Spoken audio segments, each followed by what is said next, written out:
Hey guys, welcome back to The Heart of Home. I'm Courtney and I'm super grateful you are here. Today we are going to be talking about probably the second or third most exciting thing about being a gardener, and that is garden planning.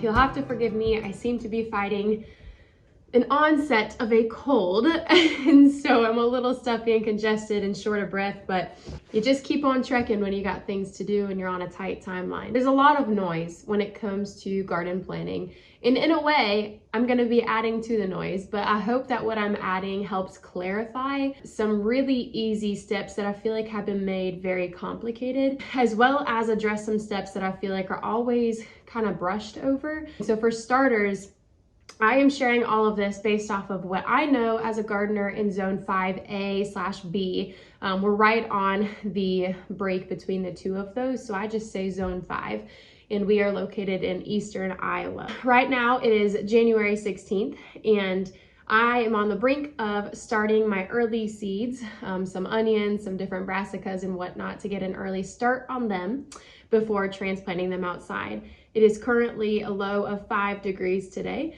And so we are heading into the coldest part of winter, which has been really weird because we've had maybe 2 or 3 snowfalls that have lasted a day or two before they've completely melted, which is very unlike Iowa. So I'd like to know, wherever you are, if you get snow, has your winter been slowly changing?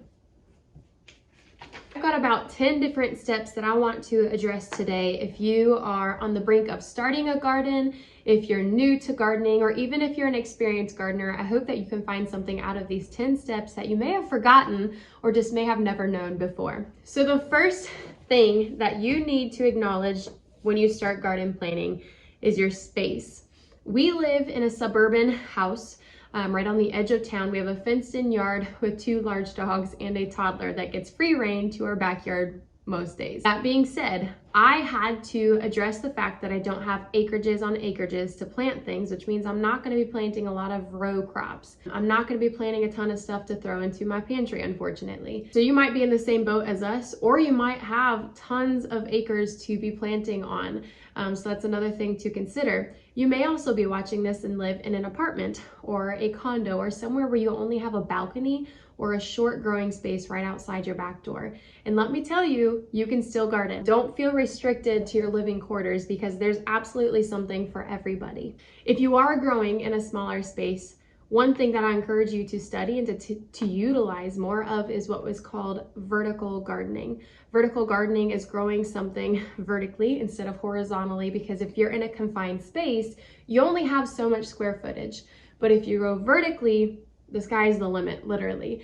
And so I'd recommend looking into GreenStalk. They have some wonderful planting options for people who can only grow vertically. I will include a link below for most of the things that I mentioned today, but GreenStalk will be linked below. You can also look into container gardening or a small raised bed. Number 2, you have to ask yourself, what is the purpose of the garden?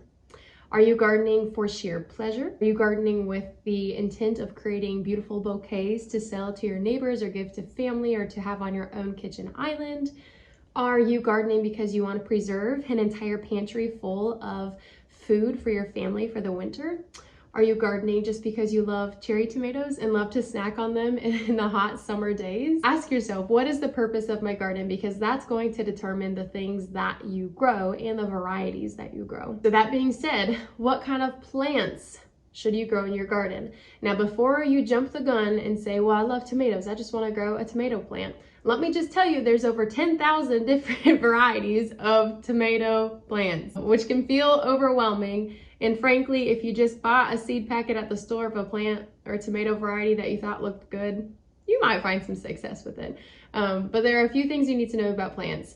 They're either open pollinated, they're either determinate, or they're indeterminate. Now there are some other terms that I could bring up, but those are the 3 that you really need to know. And really, for the fact of the matter is, you really just need to know if it's determinate or indeterminate. Meaning, if a plant is determinate, it already has an established amount of fruit it's going to produce. If it's indeterminate, it's going to continue to produce fruit on fruit on fruit until the environment is just unfavorable for it to continue to grow. The other thing you need to consider when asking yourself what plants you want to grow is, again, reflecting on why you are gardening. Are you gardening because you want to replace all of your pasta sauce? then you might want to look into Roma tomatoes. Are you gardening because you want to grow your tea collection and grow all of your teas from home? Then you might want to look into medicinal herbs or edible flowers. Are you growing potatoes because you want to have a winter's worth of potatoes? Are you growing hot peppers because you want to learn to ferment hot sauce? So you need to base the plants that you are planting off of your intent of why you are planting or why you are growing a garden. Now, the first thing I do, if you're an experienced gardener watching this, the first thing I do every spring is an inventory of my seeds.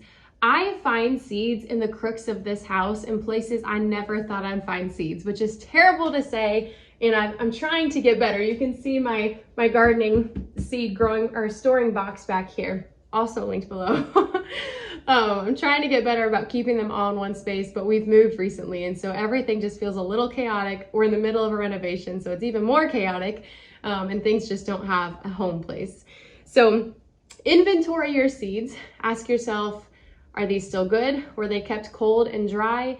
Do they look moldy? Did they get wet? How many seeds do you have? If you only have 3 seeds of a tomato variety you've already had for 4 years, you might want to consider buying another seed packet of that tomato variety because your germination rate is going to dwindle quite a bit. And if you only have 3 seeds, good luck. The other thing I like to do when I'm inventorying my seeds is go through the catalogs that are sent to me through different seed companies. For example, this is Johnny Selected Seeds. They have a great option for organic seeds and flowers specifically.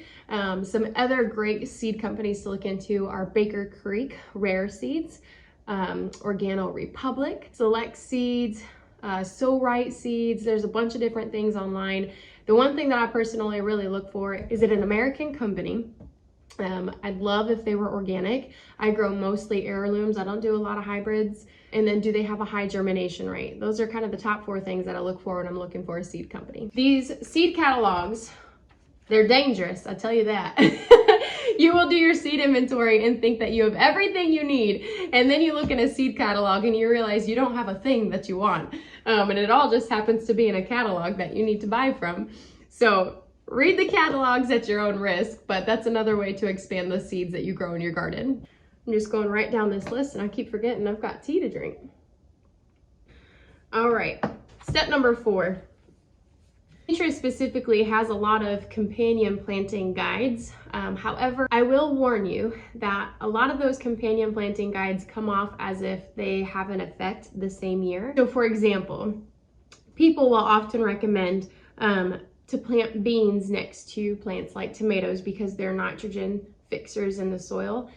What they leave out is that those legumes specifically aren't fixing the nitrogen content in the soil the same year that they're planted. It's actually more recommended to plant items like tomatoes or other plants that need a lot of nitrogen the following year in the same place that you planted your legumes. That's if and only if you leave the root system, which has the nitrogen fixing modules on them, in the soil the previous year, which means you don't go ripping out the plants, but you cut them off at the base. The thing with companion planting is that you need to do your research. You need to understand the why behind planting 2 items together. I have really enjoyed when it comes to companion planting. This is called Plant Partners, a science-based companion planting strategies for the vegetable garden. I wouldn't say it's just for the vegetable garden because they do include a lot of different herbs as well. But this is by Jessica Walliser.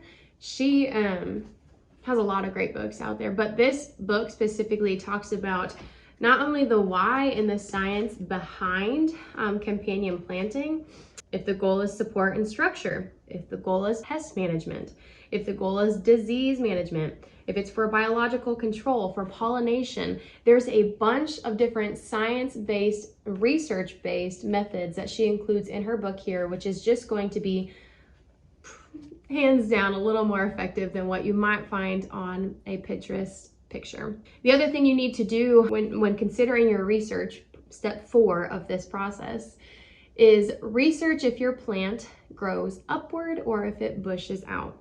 Now we'll talk a little bit more about this in a future step, but for example, bush beans don't need a trellis to climb up. A pole bean does need a trellis to climb up.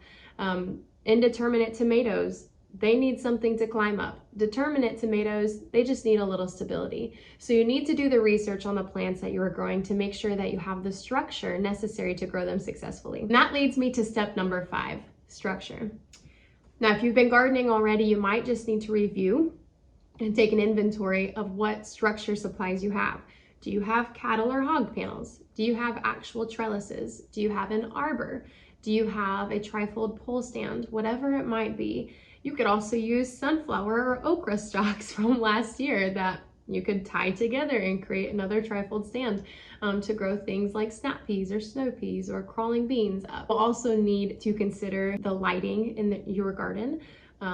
What areas of your garden gets a lot of light and what areas is quite shaded in the summer. And now comes the fun part. After you get done with all of the tedious work, the research, the reflecting on what structure and tools and seeds you have, now we get to essentially create your next season's garden. So step 6, I am very old school when it comes to garden planting. I know there's a ton of different online options to do this. So if you prefer to do something online, I wish I had a link or something for you, but I just don't because it's not my way of creating a garden layout. However, I really just love to use lined paper like this, which is what I did this year. But what's even better is the graph paper where it's just the little 1x1 cubes. I do have that notebook somewhere, and if I knew where it was at, I would have used that. Instead, I just used lined paper and just took every line as 1 foot in my mind. Now we have raised beds, and so I know the very specific dimensions of my beds and my growing space. We have 4 3x6 beds, and then I have one 14x3 foot bed. And then come in the spring, we'll have another 14x3 foot bed and then a 3x9 foot bed. I do more than just raised bed gardening. I do container gardening, potato sack gardening, and then I'm trying some in-ground gardening in an area I have been trying to mend. I also have a green stalk up on the patio that I have strawberries in specifically to avoid getting any little pests or diseases since they're such a low growing crop, but also because I have 2 large dogs. I don't want my strawberries peed on. And so I put them in a green stalk. So maybe you're in the same situation as me. But I'm not sure how well you can see this. If anything, I'll put a photo on this video. But I literally just drew out my garden beds roughly and included some other little circles for containers. I feel like I have an endless amount of containers. They're quite cheap, especially if you find them at garage or yard sales. But step 6, draw out your garden. Step 7, play around. This is the fun part. It's not set in stone, especially if you're doing it on paper. Just make a couple copies of your garden layout before you go writing plants into it. And then you have a bunch of blank canvases that you can play around with. You know, you might have the tomatoes on this trellis, on this part of the garden, or you might change your mind and say, okay, they get better sunlight over here and I can pair them with some basil or some onions. And so play around with where your plants go, but do keep in mind the light availability. Some plants, like your greens, cilantro, some different herbs, don't like a lot of sunlight. They don't like a lot of direct heat. They will quickly go to bolt, which means they're going to put off a big shoot with seeds and flowers at the top. And as soon as they do that, the plant itself, the leafy green part that we eat, gets really bitter and not very delicious. Wow, the sun's coming out. This is also when you need to consider the research you did with your plant partners or your companion planting. You need to ask yourself, do I have a problem with aphids? Do I have a problem with squash bugs? Do I have a problem with, XYZ? And if that's the case, then do your research and consider that when you are playing around with your plants in your garden. You may need to plant items like nasturtiums or like radishes as trap crops to get flea beetles away from other items that you like to eat. You might decide, okay, I need to leave some room for some marigolds to help deter some pests. I want to consider not growing a super hot pepper next to one that's not supposed to be super hot because the old wives' tale says that it can make the not so hot pepper hot. And so this is the time that you really, really, really need to incorporate what knowledge you have learned from a book like this Plant Partners one when designing where your plants should go in your garden. This is also the time to decide if you're going to use items like herbs or flowers to help as companion planters. That you may decide that's not for you, and that's okay. You don't have to do companion planting. You can plant a wild garden and learn the hard way and probably still find success. I can't even tell you how many years I did that before I heard of the term companion planting.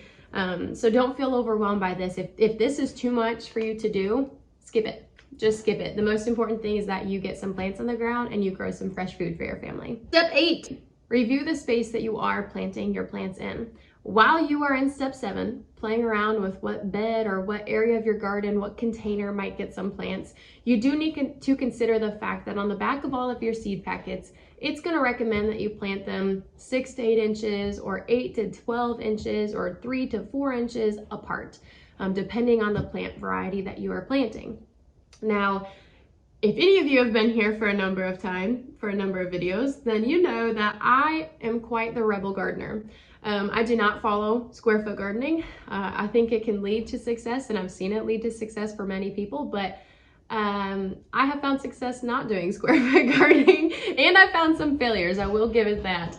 But do keep in mind that you can't plant 3 tomato plants within 1 square foot. It's just not going to work out. You're going to create an ecosystem that is more adapt to disease and fungal varieties developing. Number 9, which to me, other than designing the garden layout, is probably the most fun and exciting part of garden planning. You have to start your seeds. If you're not a seed starter, that's okay. You can wait to go buy all of your seeds. At this point, I would do your research on what garden centers are near you and what seeds and plants they might be starting themselves. But if you are seed starting, January in zone 5 is the beginning of quite a few cold hardy plants like brassicas and onions and leeks and stuff. When you're doing your seed inventory, this is also an opportunity to include what date you might start those seeds. They do not all need to start at the same time. You will find yourself with seeds that are completely leggy, are too tall for your little portable greenhouse or wherever you might be starting your seeds. They might be putting off blooms and you don't even have them outside, which might seem exciting, but let me tell you, it's not going to be as successful inside as it could be out in the garden at the right time. And so don't start your seeds too early. Read the back of your seed packets or just give a quick Google search.